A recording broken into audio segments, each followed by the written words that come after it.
जी, मैं जानता हूँ कि एप्पल कार्ड कनाडा में लॉन्च नहीं हुआ सितंबर में, लेकिन जिस तरह करण अर्जुन आगे थे, इसी तरह एप्पल कार्ड भी एक ना एक दिन आ जाएगा। और मेरी प्रेडिक्शन ये है कि हो सकता है नेक्स्ट मंथ या फिर मार्च या अप्रैल 2022 को एप्पल कार्ड कनाडा में, और हो सकता है यूके, ऑस्ट्रेलिया और चंद और ममालिक में भी लॉन्च हो जाए, लेकिन आएगा ज़रूर। और अब ब्रीफली बात करते हैं सितंबर इवेंट की। तो उसमें एप्पल ने लॉन्च किया iPhone 13, iPhone 13 pro, iPad mini, regular iPad और वॉच सीरीज 7। आईफोन 13 और 13 प्रो कंप्लीटली रीडिज़ाइन है। मेनली जब आप उसको देखेंगे तो उसका जो नॉच है, जो चिन है, वो रिड्यूस हो गई है, जो कि बहुत सारे लोग कंप्लेन करते थे कि यार इसमें स्पेस नहीं मिल रही हमें ये वीडियो देखने के लिए ज़रा ऑकवर्ड लगता है एंड फलाना फलाना फलाना। तो चिन जो है वो रिड्यूस हो गई है और आहिस्ता आहिस्ता 14, 15, 16 तक मेरे ख्याल में चिन जो है वो बिल्कुल ख़त्म हो जाएगी। आपको कम्प्लीटली क्लीन शेव फ़ोन मिलेगा। आईफोन 13 में कैमरा भी नया है, और मज़े की बात यह है कि जो फीचर आपको आईफोन 12 प्रो में मिला था वो आपको अब आईफोन 13 में मिल रहा है, और वो है इमेज स्टेबलाइजेशन का। तो आप बेशक चल रहे हों, भाग रहे हों, तो आपकी जो वीडियो शूट है आईफोन 13 में वो बहुत बेहतर होगी आईफोन 12 से। अब बात करते हैं आईफोन 13 प्रो की।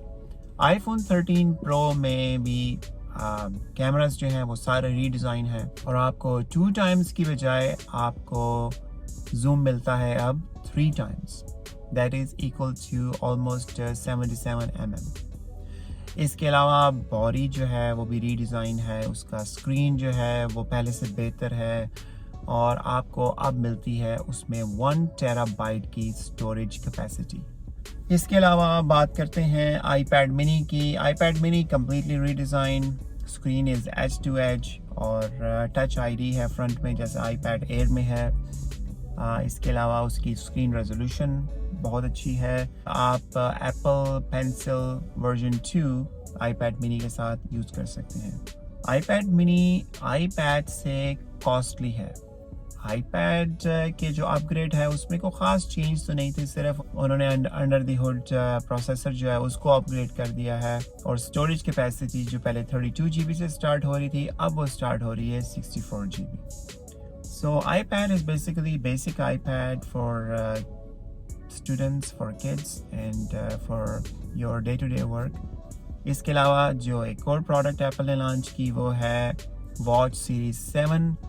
वॉच सीरीज 7 का आउटसाइड का डिज़ाइन चेंज है, लिटिल बिट थिनर केस है, स्क्रीन को उन्होंने थोड़ा सा एक्सपैंड कर दिया है, लेकिन इंटरनल्स वही है, उसका प्रोसेसर वही है जो सीरीज 6 में था, और उसकी रैम और अदर इंटरनल कंपोनेंट्स भी वही हैं जो सीरीज 6 में था।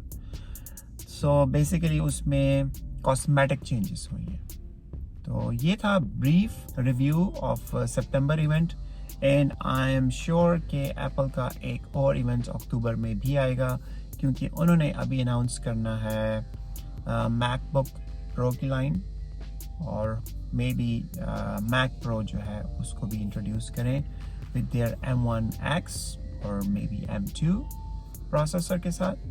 फिर बात रह गई एप्पल कार्ड की। तो एप्पल कार्ड कनाडा में आएगा, अगर अभी ना आया तो अगले साल मार्च तक तो आ ही जाएगा। तो ये था आज का मुख्तसर सा व्लॉग। इस व्लॉग के एंड करने से पहले मैं आपके साथ एक चीज़ शेयर करना चाहता हूँ कि मेरे इस चैनल को तकरीबन 1.5 साल का अरसा हो चुका है, और पिछले हफ्ते मुझे पहली दफ़ा किसी ने मेरे YouTube चैनल के थ्रू पहचाना। तो ऐसा है कि मैं वाटरलू में आयरन हॉर्स ट्रेल है जिस पे मैं अक्सर जाता हूँ, वहाँ पे मैं रनिंग कर रहा था कि सामने से एक यंग कपल आया और उन्होंने कहा कि आर यू रिजवान? मैंने कहा जी हाँ। तो उन्होंने बताया कि वो मेरा यूट्यूब का चैनल देखते हैं। मेरे लिए वो बहुत एक कह लें कि सरप्राइजिंग मोमेंट था और साथ ही बहुत ही खुशी हुई कि लोग जो है ना वो मुझे अब जानने लगे हैं। और वो बड़ा नाइस, बड़ा क्यूट सा यंग कपल था। और उनको मैं कभी नहीं भूलूंगा क्योंकि वो पहले फ़र्द हैं कि जिन्होंने मुझे यूट्यूब की वजह से मुझे पहचाना। So thank you very much again watching my channel. अगर आपने अभी तक मेरे चैनल को सब्सक्राइब नहीं किया तो सब्सक्राइब कीजिए। So keep tune, keep listening and keep watching. अपना ख्याल रखिए। अल्लाह हाफिज़।